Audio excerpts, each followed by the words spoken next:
students, a very good morning. So, students, in the last class, we have started to discuss and revise our chapter elasticity. So, I think the revision of the chapter we have done already, and there is no problem in that section. Now, all the things are revised to you. So, let's now discuss some of the first conceptual problem. This is exactly, I cannot say these are conceptual exactly. These are just like the short answer type questions we are going to take. That is one mark question that can be asked in your examination now. So here question and answers both are I have taken here. So some of the question I have just picked from some of the websites, and that I'm just going to tell you here. Now this question, first question is given, give an example of pure shear. So pure shear, it means that how can we just produce the change in the shape. So here answer is given, the twisting of a cylinder produces pure shear. Only in that case the angle is changed, base is retained as it is.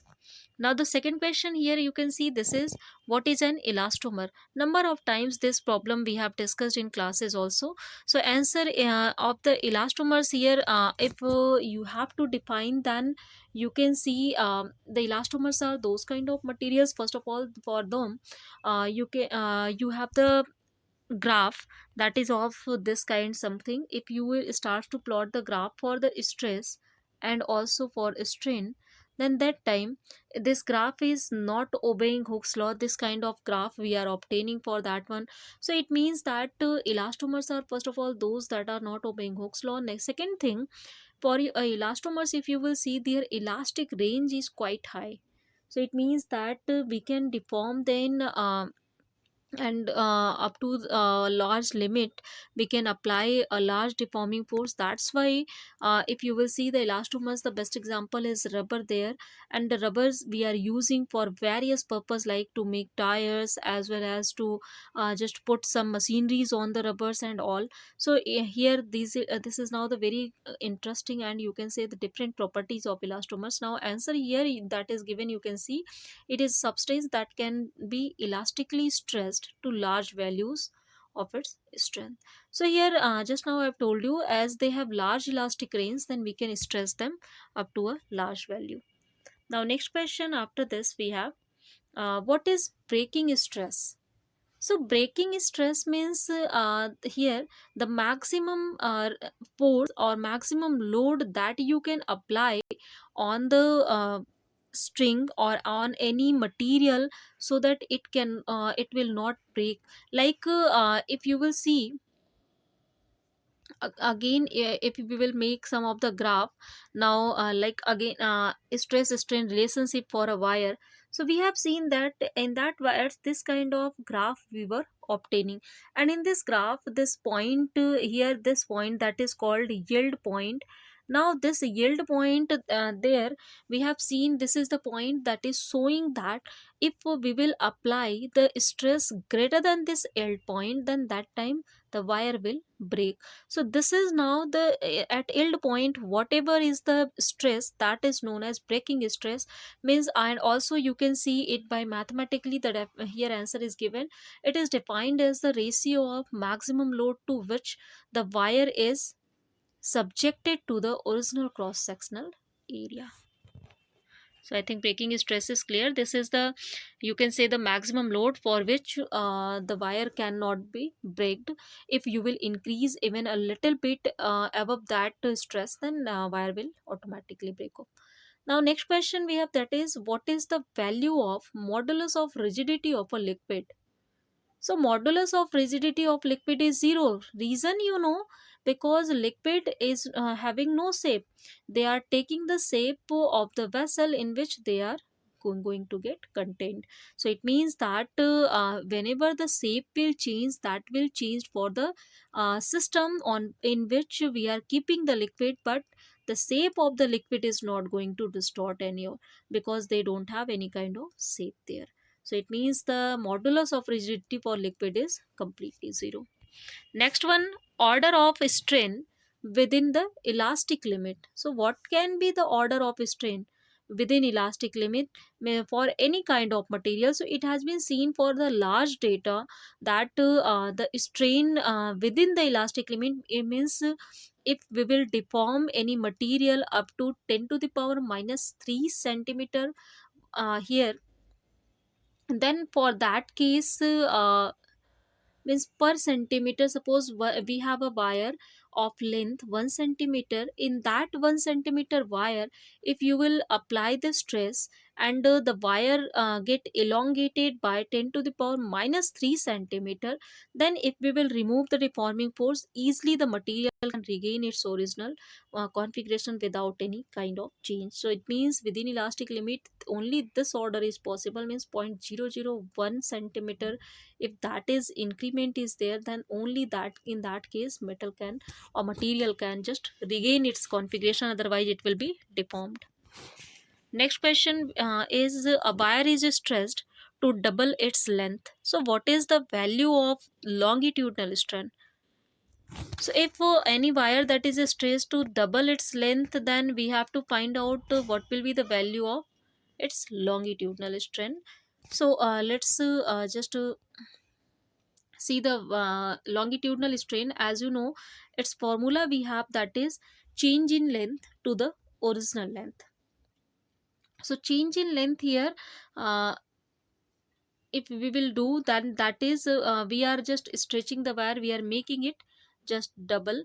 Then if before that one wire is just L, sorry for that, if before making anything the wire has length L, now we have made it 2L. So what will be the change in length? That will be 2L minus 1. So it means that if we have to calculate what is the change in length, that will be L obviously, and L is original length, so overall we will get 1. So that is our answer here. After this, the next question is given, mention a situation where the restoring force is not equal and opposite to the applied force. So what is now this situation for which this kind of values we will get? So here the question is very simple. We have to mention a situation for which one restoring force is not equal and opposite to the applied force. So this happens when the body is deformed beyond the elastic limit. So beyond elastic limit, if you will start to apply the deformation, then restoring force is not equal obviously, because body cannot regain its original shape and size or configuration that side, and also it is not opposite to the applied force. If it will be opposite, then automatically body will starts to regain its original configuration. So it means this is now the situation if we are working beyond the elastic limit. Now next one, what is cantilever? So this word you can see whenever you will starts to discuss the elasticity word. So it is the beam loaded at one end and free at another end. So I will just to tell you which kind of figure we can have for the cantilever. Like cantilevers are here, if any beam you have, suppose this kind of rigid beam you have started to apply the weight on the first end, then this end will starts to bend in this end, you can see it will starts to bend in this way. Means due to the application of force here, let me make it again. Here this is, we have applied suppose some weight W. So due to application on one end is fixed here. So this is our the formation of the cantilever here. So exactly after this, which kind of shape the rod will have? Rod will start to bend in this way. So this is now the, this figure you can see, this is now known as cantilever exactly. The next one, here a wire is suspended from a roof, but no weight is attached to the wire. So if the wire is under stress, so yes, in that case also wire is under stress, because there is the weight of wire itself that is acting just like the deforming force, because its weight will work in downward direction, and due to that wire will starts to get elongated. So it means if we have hanged or suspended wire from the roof, then that time whether we are connecting any weight or not, then that time it is under stress. Next one, here, why strain has no units? So obvious answer is here. I think no need to tell you, because strain is the change in configuration to the original configuration. Both have same unit, so that is unitless. Next one, what is Poisson's ratio? So Poisson's ratio here, this is a ratio of lateral strain to the linear strain. So what is lateral strain? Here linear strains means also we are knowing it by the longitudinal strain.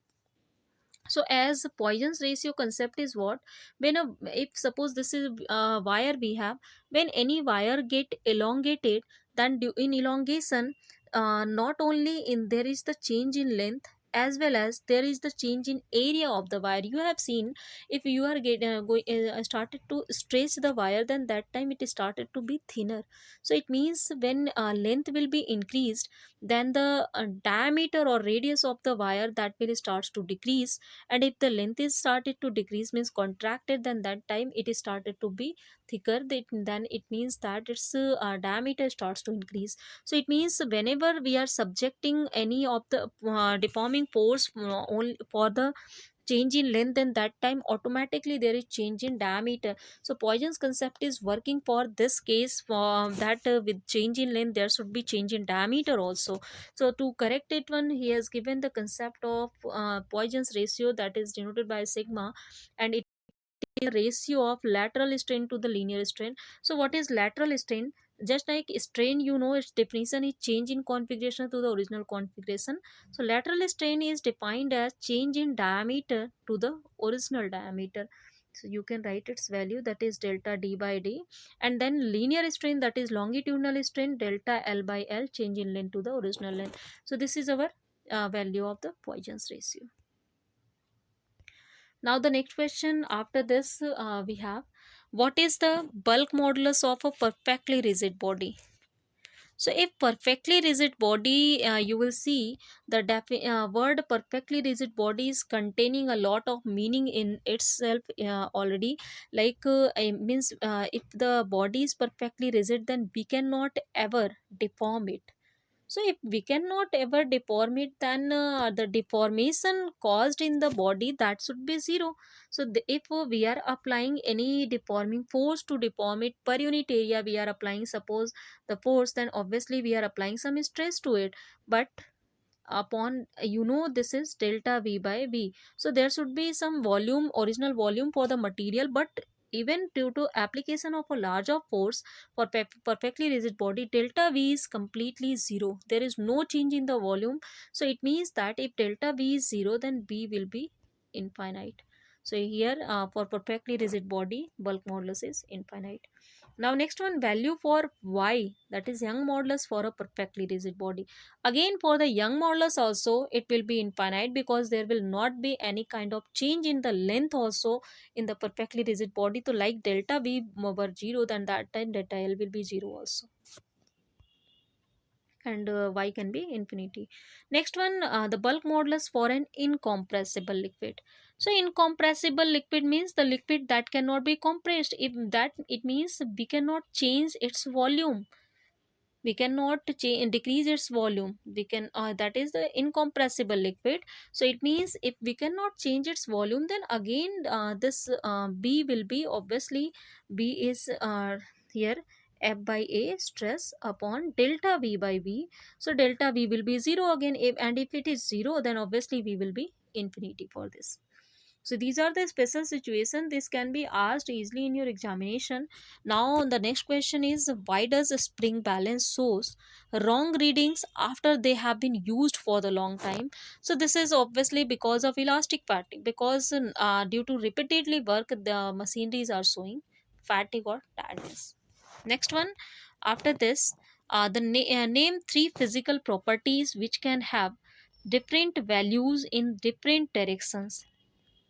So if you will start to move in different directions, the three properties can have different values here. So see the properties very or physical quantities very carefully. The first one is thermal conductivity. So thermal conductivity, in that one, the heat is transported from one point to another point. So that is also depending on the direction in which heat is flowing.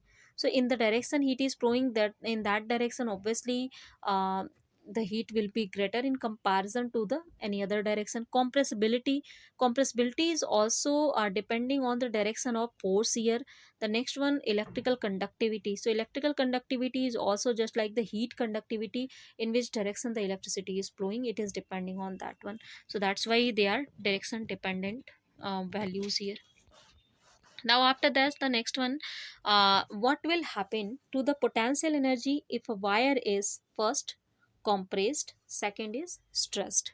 So if we will just extend or stretch, means if we are doing extension or compression in the wire, then obviously in both of the cases we need to do some work, obviously. So it means that potential energy will increase there.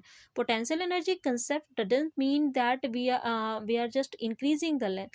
It is saying that only we have to change the configuration or position.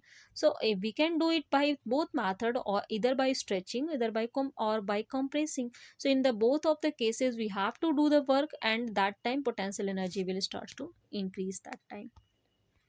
Now next question here, two materials are given. Later this question I will also discuss along with two more questions, but let us just see here, that is, which of the two materials would you choose for the car tire, and why? So here two, for two materials, you can see this is the curve that is given, stress strain curve. So here only I will tell you about this question. Later I will tell you in more detail this curve. So in this curve you can see this curve has minimum area in comparison to this one. So it means that here if we are designing a car, then our purpose is to design it, there should be less heating effect. So a rubber A will have less heating effect because of it has smaller area. Now, the next question is given, write copper, steel, glass, and rubber in the order of increasing coefficient of elasticity. Now, this is the some of the materials are given to you. You have to classify whose coefficient of elasticity is maximum. So, obviously, you know, rubber is very elastic. Rubber is exactly elastomer. So in that case, that has a very large range of elasticity, but that's coefficient of elasticity is very less because it can be easily deformed on the application of deforming force. The next is second material, we have glass. So glass has elasticity greater than the rubber. Next one, copper, and then steel. So we have discussed also in classes, and also later I will discuss here, that is how the steel it has maximum coefficient of elasticity. So this is our increment order. Now next one question is, how does Young's modulus change with rising in temperature? So if there will be a rise in the temperature, then you know already heating effect due to that one, if the length of the wire starts to increase. So if length of the wire will increase, then definitely there will be the uh, increase in strain of the wire. So as you know, strain is here delta L by L. So if there will be the change in length of the wire, then that time strain will increase, and we know that Y is equal to stress upon strain. So if strain is increasing, then it means Y will start to decrease for that material for rising in temperature. Now, the next one after this, in the question number 19, you have, the length of a wire is cut in half. So, what will be the effect on the increase in its length under a given load? So, if we will just cut a wire to its half, then here we have to just tell that what will be the effect on the increase in its length. So here an increase in length will be reduced to half, as delta L is directly proportional to L. You know that greater will be the length, greater will be the change in the length there. So if length is just cut by half, then there will be also reduction in the change in length. Next one, here, a wire is replaced by another wire of the same length and material but of twice diameter. So what will be the effect on? So it means here length is same but diameter is now different. So how it will affect the increase in its length under a given load? So as you know that the increase in length that will be reduced by obviously one fourth, as you can see by the formula, y is equal to, we have f upon a delta L, and into L from here. So delta L, if you will calculate, so it will have value FL upon A into Y. So you can see from here, if FL and Y are constant, so delta L is inversely proportional to A from here. So as it is inversely proportional to area, then for the any of the wire, as area is pi r square, so delta L is exactly the inversely proportional to r square. So if the length diameter will be twice, then obviously the radius will also be twice, and if radius is becoming twice, then change in length will be obviously four times. So it will be reduced to four times of the original length. Now next one question here, that is a wire is replaced, here the same question, I think here again it is written, only its B part you can see, that is what is the maximum load which it can bear. So maximum bearable load, that will now, as you know, load means we are talking for the force, and the force you can see, if stress is equal to force per unit area we have. So for the particular stress, if stress is fixed, then force is directly proportional to area. So as area is here now pi r square, so force will be directly proportional to r square. So force, if radius is changing by two times, then r square will be, it means four times there will be change in the force here. So bearable load will become now four times due to change in its area. So this, I think, problem is clear. Next one after this, stand does not possess any definite shape and volume, still it is solid. Why it is solid? So you can see here, answer, first of all you can see, then I will tell you here the chemical answer. You can see exactly chemical answer means our answer is taken from the topic of the chemistry, that is sand is a divided rock.